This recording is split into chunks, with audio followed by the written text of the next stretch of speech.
to running a business is also a skill. Just because you're a great cook or a great manager or a great sommelier doesn't mean you're going to be great at business. It's a skill, and not everyone can have that. Not everyone can be a painter, right? You know what I mean? I really enjoy drawing, but not everyone can be a painter and make a living off it. Like, not every chef can make a living off running a restaurant, and you shouldn't be able to, because it's a skill. Today on Dirty Linen, we are talking to Robbie Bell. Robbie has City Larder, a fine charcuterie in Ivanhoe in the eastern suburbs of Melbourne. I caught up with him for the first time last year when we talked about the state of the industry. He's someone who's certainly been around for a while, has many thoughts about restaurants and about the other kinds of things that restaurants can be doing.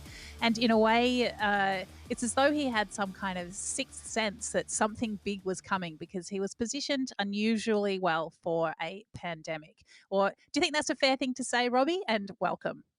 Well, thanks, Dani. I just think I may have spotted a trend, and it's just been accelerated, like a lot of people have, like e-commerce, for instance. Anyone that had an e-commerce site before this, that's been accelerated. And I believe, and I seen a gap where I felt like restaurants were going to maybe get more into the retail market moving forward. And I started positioning myself into that unexpectedly. The pandemic happened, and I was already in a position to take over that sector. Well, not take over that sector, should I say, but I was ready to roll that out in that sector. Okay, because with your charcuterie, you've already been distributing it to retailers around the city, haven't you? Yeah, so we've been going for 5 years with City Larder Charcuterie, or just City Larder. And we built it just brick by brick, if you like, just me and my wife Rebecca, just over the last 5 years. And now we've got distributors ourselves in Queensland, New South Wales, Western Australia. So that's been going for 5 years, and now we're moving on to a new project. And tell me about the new project. So the new project is a distribution business, kind of what we're hoping to encourage restaurants to come to the retail market with whatever they're doing. You can see people doing it right now. A great example will be Lello. I feel like they're doing an amazing job. Entrecote are doing an amazing job with their sauce, with their steak sauce. So just to encourage more people to do that, to create a second revenue stream, third revenue stream in this sector, and for us to give them a bit of advice or help them out and distribute for them, and use our experience that we've gained over the last 5 years with City Larder, with food labs, shelf life testing, packaging, barcodes, marketing, branding, dealing with retailers in the sense of, like, where to be positioned in the shop, and how, what they like, when they could do deliveries, these kind of things. All that experience that we've gained over the last 5 years with City Larder, to take on brands and then distribute for them. Interesting, because the two that you just mentioned. So we spoke to Jason Jones from Entrecote just the other day, and he spoke about his famous green sauce that is now retailing. But I guess that was a business that was born from adversity. So something that he was like, okay, what can we do? Let's do this. And Lello, I suppose, again. So Lello, a pasta restaurant just on the corner of Flinders Lane and Russell Street in Melbourne, they're closed. The city is a very difficult space, and will be for some time. They certainly had a lot of corporate trade. They specialise in pasta, and they've now packaged up their pasta, and I've seen it in retailers near me in Bayside, Melbourne. So they've certainly done the old pivot. So I guess the difference with what you've done and what you sort of have seen much earlier than other people is that those extra revenue streams, and that ability to take something that you're doing as a chef and turn it into a product that you can retail. So you mentioned some of those, I guess, pain points that people find when they embark upon this. And of course, so many people have embarked upon this in desperation over the past 6 or 7 months. What are some of the things that people, when they think, oh, I make this delicious thing, what kinds of blocks are there and pain points are there that they might encounter? Shelf life is obviously really up there. It's one of the top things you've got to be aware of, because retailers need shelf life. obviously, because it's got to sit on the shelf, as opposed to a restaurant. When you buy it, you know you only want to make 8 portions, 12 portions, 50 portions. You've got X amount of people booked over the next few days, so you know you're going to Mm. probably sell it, you know, where it's going to sit on the shelf. So definitely shelf life, and then shelf life testing, making sure it's going to the lab, getting the right testing. That's super important, that you get all the right bacteria counts and all them kind of things done. Barcodes, it's not 100% necessary, but it's very, it really helps with barcodes. Packaging, making sure you've got all the nutritional value, all the nutritional information on there. Make sure you've got your Australian percentage and it's all correct. That's a new thing that got Mhm. implemented. I think it was back end of last year or middle of last year. So it's got to have your percentage of Australia. These little things, HACCP. Big companies won't take if you haven't got a HACCP system in place. Just these things, really. So someone who doesn't know what HACCP is, can you just give us a 101 on that? Yeah, it's a system that you get someone. You can do it yourself, but you get someone in. It's a hazard analysis document, if you like, or a program that you would get in. You get someone in. It's a lot easier. It's not cheap. It costs around about $10,000 to get it done. They'll analyze your space, see how you work, see if the area is clean, just like a general overhaul of your premises. Make sure that the hand sanitizer, all the different things are there. The chemicals you're using are correct. That make sure you've got um, like vermin control. Make sure you've got your grease trap getting changed regularly. All them kind of things. But then on top of that, then they will write a program on each specific item that you're selling. So, and it's the way from start to finish as the product comes in. So the raw meat arrives. Where does it come through? It comes through the back door. Where does it go from there? It goes onto the bench. What do you do from here? We break it down, and then what do? You put it in the fridge.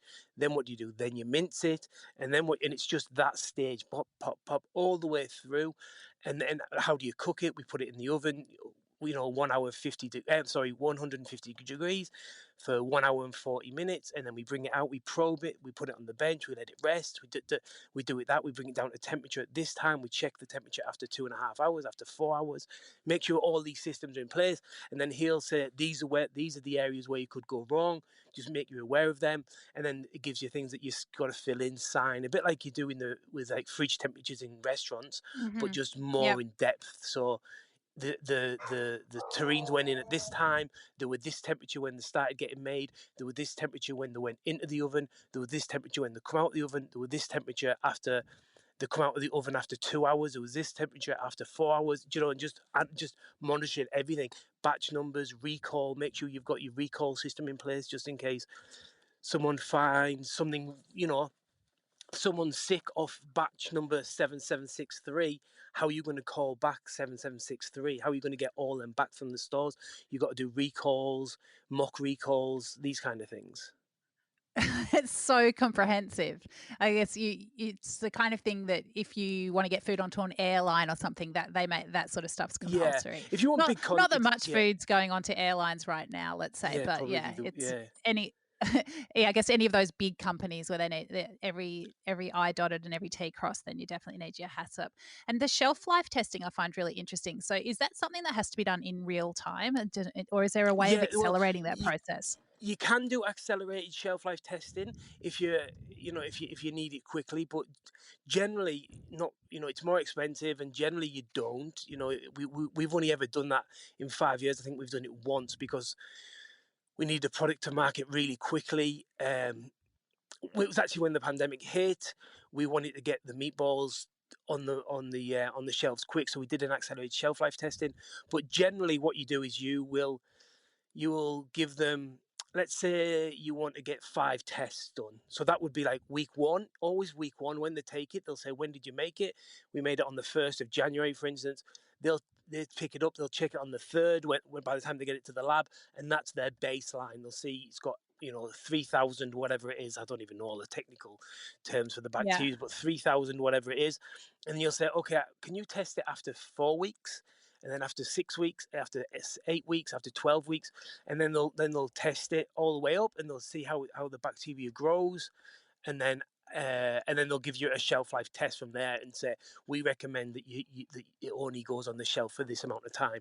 But then what you've got to do is you've got to do it yourself. We run the tests at the same time, and then we taste it after that as well. Because even though Right. Okay. it might be safe, you can eat it, but it might just be a little bit sticky or a little bit slimy. There's nothing wrong with it, but yet you still don't want the customer to get it. Do you know what I mean? Yeah. So Yeah. it's Love worth it. running the So test yourself. yeah. Okay. That is very good advice. And packaging is such a big one. You know, I guess there's so much stuff that's suddenly being put in packets, and some of them seem to work, and some of them are not so practical. How do you consider packaging with these kinds of things? Well, our terrine. Well, we've got a few. We've got labels. So the labels for the terrine bags are really simple. You know, it's just we were very lucky. Andrew Murch was the guy that designed them, and he was, you know, he nailed it really easily, and it works really well for us. The jars are obviously a little bit different for us. We import the jars. We've had problems with them with supply chain and things like that. Then we've got other bags for the Cook series stuff, which are more designed, and like the bags are actually, you know, they're on the color. It's all like the colors in the bag, so you're not adding a Hmm. label. So there's, you know, packaging's a bit of a nightmare, to be honest. For Yeah, designs, you've so got to many. make you've sorry wait up you so you've just got to make sure, excuse me, everything's right. Do you know what I mean? Like, once you've printed off 30,000 of them, you don't want to realize that, you know, terrine spelt with an F or something. Do you know what I mean? Which, if I was doing it, it definitely would be. I I remember hearing early in the pandemic about when there were, shortages on supermarket shelves. And one of the stories I heard was, I can't remember what the product was, but they got the jars from one country, they got the maybe the lids from another place, and the labels from somewhere else. And it was just like perhaps it was just the lids that they couldn't get. Yeah, and so they couldn't make their product. So I think that we've realized that we're susceptible to some of those supply chain issues in a way that we never really have before, haven't we? definitely, I've got you. So we, we import our jars from China. That's basically that's where a lot of people get the jars from, because it's probably they manufacture. Not many places manufacture glass jars, especially in that size.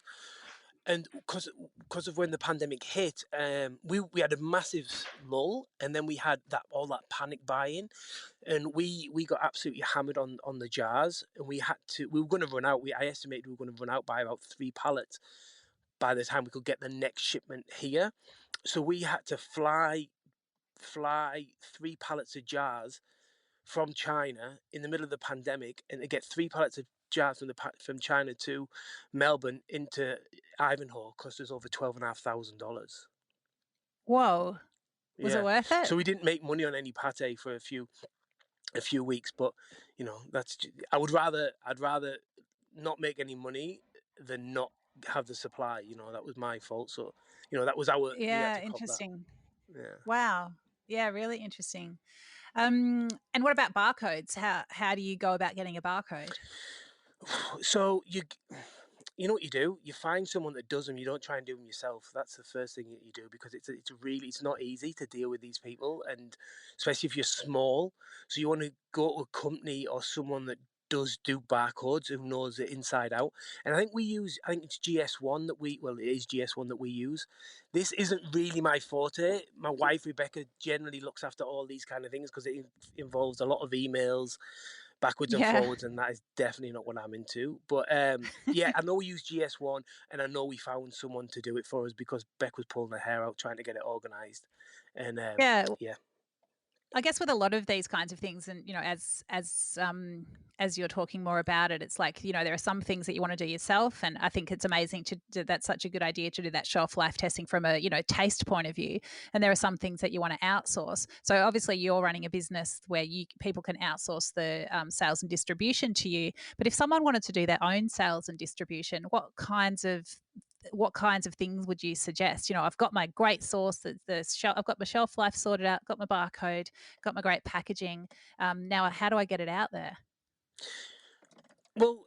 Let's just say the pandemic's over, or at least stage 4, or into stage 3, when you can get out and about. Let's just look at it that way. Obviously, um, you've just got to get your boots on the floor and on the street and go knocking on doors. And there's many ways you can do it in from marketing perspectives. You can you can do influencer marketing. You can try and get people to cook with it at home who've got good Instagram followings. You can use Facebook Marketplace. I'm sorry, Facebook ads. Mm. And use that as a marketing tool. Make sure you put it in the right people. Obviously, Instagram, Facebook, all these kind of things. Get a website going, promote that, SEO, all them kind of marketing tools. But then on the same hand, try and get yourself into some good stores. If you believe you've got a great product, it's all ready to go, you've got all the shelf life testing, everything's ready, then try and get into some high end, aim pretty high, because then you can leverage off them stores. You can then go to smaller stores and say, look, we're in such and such, we're in David Mm. Jones, or we're in wherever it might be, La Manna, Yeah. or we're in Boccaccio's, whatever it might be. And then the smaller independents will then go, oh, well, if it's in there, and just leverage them. That's a good technique to Yeah, use. sure. Yeah. And are there any product types that you think are undersupplied? I mean, it feels like there's quite a bit of pasta around. We're obviously not going to compete with you on pate and charcuterie, but are there any what is there that I'm like, okay, I want to make something and it could be a bunch of different things. What do you reckon is going to walk off the shelves? Look, I've had my eye on spice nuts for a while. If I'm totally honest, I Mm. think that's it. I think that side of the market, I think, has got a good bit of movement in it. I've had my eye on that for a while. Animal fats, I feel like the keto diet. I'm watching America and listening to America quite a lot. I can feel like the keto diet's starting to make its way more into our culture, but our food culture here, Mhm. especially with the gym. So animal fats, lard, duck fat, tallow or dripping, whichever one you want to call it. I think that Yeah. there's movement there as well. I shouldn't be Yeah, giving these I away. love I'm just that. giving frigging businesses away. What's going on? Well, don't worry, you've got a head start on everybody. But I love that idea about duck fat because I was confying some duck recently and needed some duck fat, and I couldn't find anything local. And my duck was beautiful, free range local duck, and I just thought, oh, I want something that's of similar caliber, and I couldn't Yeah. find anything local. So that, yeah, I think there definitely is a hole in the market there. Not to say that like there's thousands of people confying ducks at home, but perhaps if the fat was available, more of us would be. Yeah, yeah, Um, for sure. And it's great. Yeah. I could go on a bit about duck fat and pork fat and stuff, but yeah, it's a great use of the fat. mm. So, Robbie, I mean, when we spoke last year, it was when I was doing a story about restaurants and all the stuff around compliance and wages and all that good stuff. And we Yeah, spoke a lot about your role at Rockpool Bar and Grill in Melbourne from I think from 2010. You worked for there for about 5 years. yeah. Um, Now you're not focusing on restaurants at all. Can you tell me about, what it was like then and why you've got a different focus now? Look, ultimately, I would still be in restaurants. There's no two ways about that. I would still be in restaurants had I have not had a baby. That I've got to say that. Like restaurants, I love restaurants. I love them. I've been in them since I was 15, 16 years old, and all the way till I was like 35, and working hard in them and really loving them and loving the ambience and different styles. I love everything about them.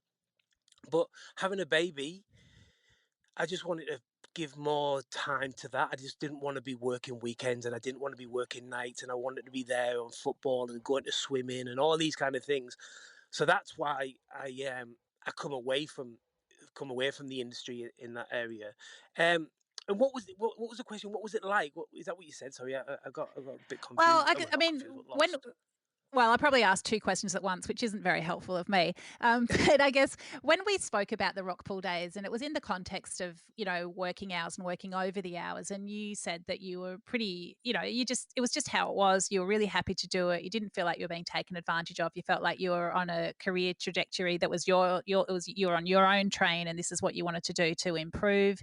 Yeah, Um, and but I suppose that, on the flip side, you're saying that as much as that's the industry that you love and you can see a place for working long hours if you want to get to a certain standard in a certain time or work in restaurants of a particular caliber, yeah. then it isn't really compatible with the life that you want for yourself now. Yeah, look, How does it work? How does the restaurant world work then? well, look, I've been scratching my head about this for months and years, to be honest. Like, you've got the reality is you've got a period of time to get yourself into a position where you can do that, right? That's Look how many chefs are in the market. Let's just forget about all the Europeans and whatnot going home. But there's a lot of chefs out there, and there's only so many great jobs, so many jobs where you can take the weekends off or the nights off or whatnot. Do you know what I mean? Like, so it's up to you to get yourself into that position to be able to take that time off, build yourself a business, build yourself a restaurant or whatever. But there's not many people that can do that. So I have been scratching my head thinking, what can people do once the finish? Like, you can't be 55 working on the line. Like, what can we do as an industry to support them people?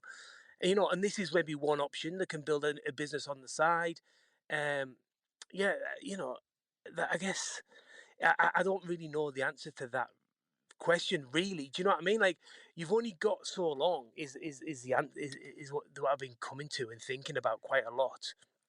And if you don't Mm. get yourself in that position, then what are you going to do?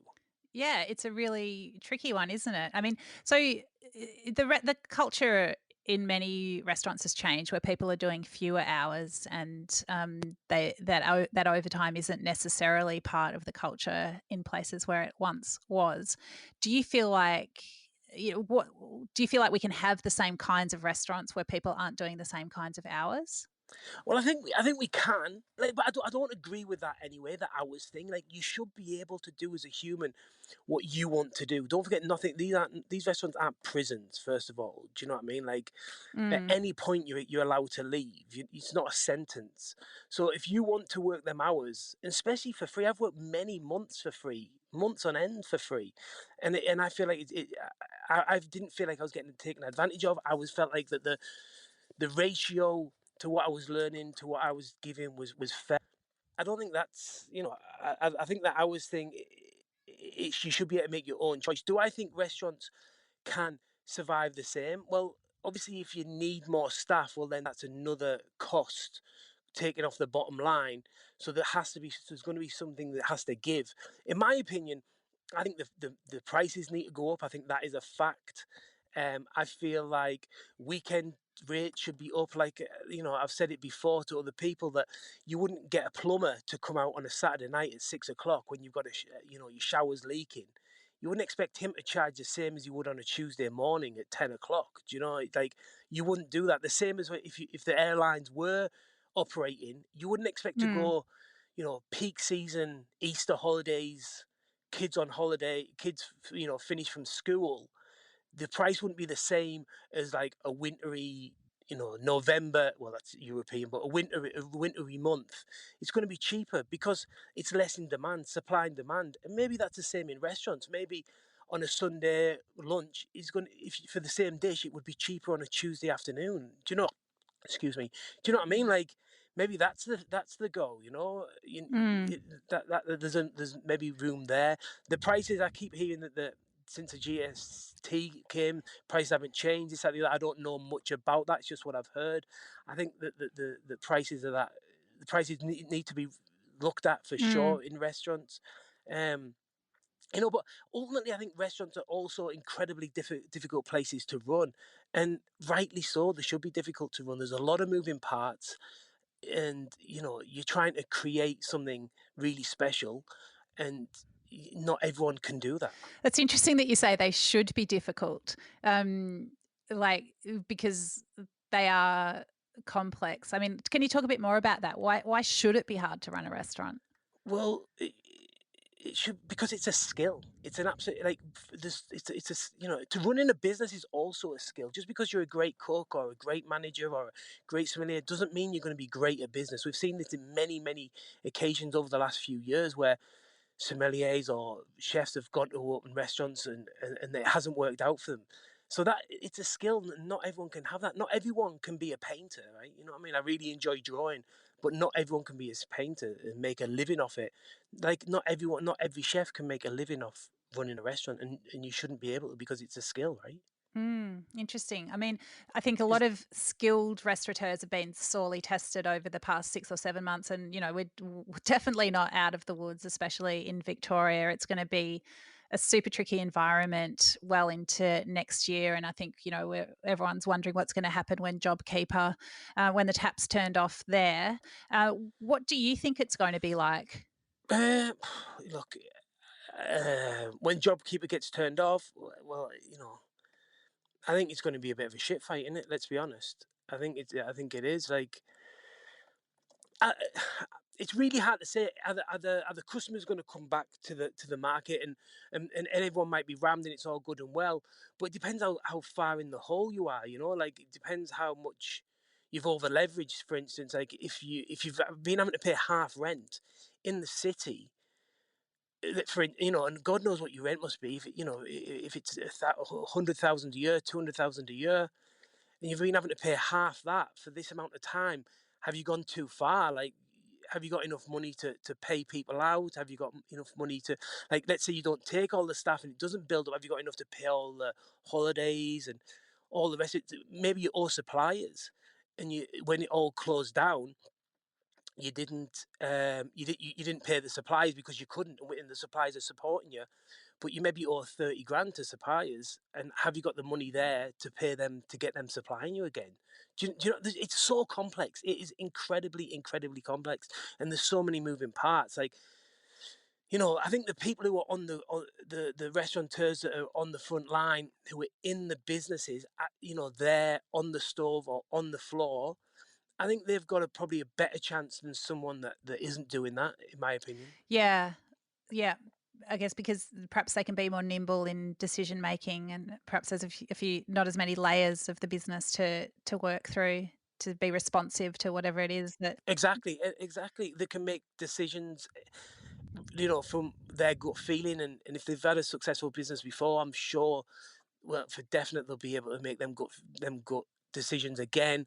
They're on the floor, so they'll probably have reduced labour costs because they, as a business owner, can probably do 2 to 3 jobs that you'd have to normally employ someone. Do you know what I mean? You can probably host, bloody run a section, and do accounts. Do you know what I Mm. mean? If you're not there, you probably need someone to do all 3 of them jobs, which is 3 salaries that the other person doesn't need to pay. There's a lot.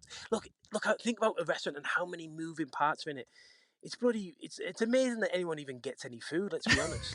It is. And that's why we need to be so grateful when we Isn't can it? go back to restaurants again. Oh my goodness, I'm going to just be spilling with gratitude about the fact that, yeah, there's some magic that can get food onto a table in front of me, and all I need to do is pay for it. Like, it just seems like a very an easy transaction from my side. And there's so That much going on to get that's it a there. nice word to use, a gratitude. Maybe Yeah. sorry, I'm No, fucking you cutting you off. didn't. But maybe gratitude, maybe the word, maybe the Joe Public, the customer, will start thinking about that, and maybe it will be an opportunity to put prices up, and people can see that restaurants are not these jails where the Thai chefs open, whip them and make them work all the, slog their guts out. They're actually really beautiful places that create real memories, true memories where you've maybe your engagement, or you've been getting told you're having a baby, or who knows what Mm. the occasion is. But this is where you go to celebrate these things, and they're amazing places, and people who are working in them are amazing people that love to give hospitality. It's a hospitality industry. They love to make people happy. They love to create food for people to really enjoy and have memories over. Do you know what I mean? And Mm. people who generally, in my opinion, are whinging about hours and all these kind of things, whinging, obviously there's a limit and whatnot, but a lot of people that really want to do that, want to use their creativity, their art, it's in the blood. These people are really special people, right? Do you know what I I, mean? I honestly think it's one of the saddest things about the pandemic and about the closure of restaurants is that people are not able to exercise that part of themselves, which is that giving part, that sharing, that generosity, that sharing, that being hospitable. When I look at a closed, dark restaurant with chairs on the tables, that's what tears my heart apart, because I think it is for a lot of those people, those real hospo lifers. It's that is who they are, and yeah, I think it's to be able to be back in restaurants and to be able to be part of that experience. where someone's able to exercise their art on you over an evening of, food, wine and chat and all those good things. I think it's going to be very moving. And gratitude is going to be a big part of it from my end anyway. For sure. Yeah. Robbie, it's so I think, what we're saying is that extra income stream is going to be very important as restaurants gear back up. I don't think that people dining at home is going anywhere. I think that's probably here to stay. So I think even if a restaurant doesn't have a product line at the moment, do you feel like, the time is still right to build one up and build one into the business? I do. Yeah, I do. I really do. I think you should look at your restaurant and see what you do and what your signature dish is, or what it is that you do, and think, is this something that could go to the retail market? It could be a salad dressing. It could be the ducker. It could be a marinade, a rub. Excuse me. It could be a sauce. It could be heaps of different things. And think about it. Think about what it could be. Cocktail. You've seen a lot of cocktails that's coming. They're doing really, really well. There's heaps of things. Yeah, I do. I think that it's a good option for people to get into. Like it could be a pizza topping sauce. People who make homemade pizzas. You just provide the sauce. It could be. It's just endless, really. If you think about what you do in your restaurant and what you make.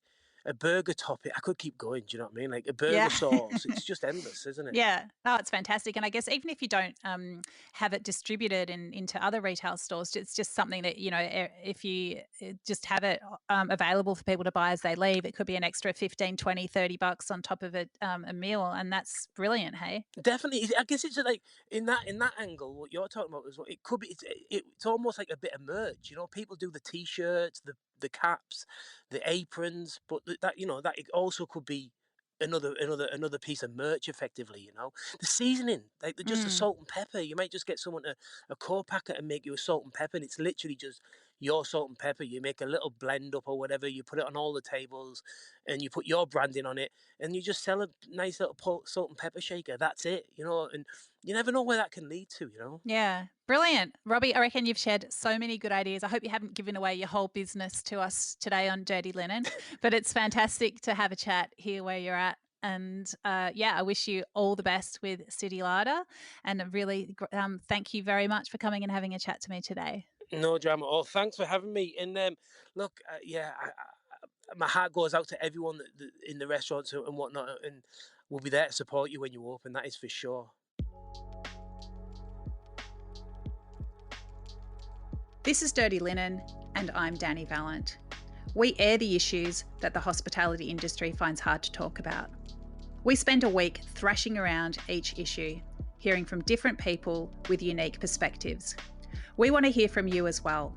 If you have something that needs to be said about a topic, get in touch so we can include your perspective. Contact us at dirtylinen@deepintheweeds.com.au or hit us up on Insta at Dirty Linen Podcast. We can't wait to hear from you. This is a Deep in the Weeds production.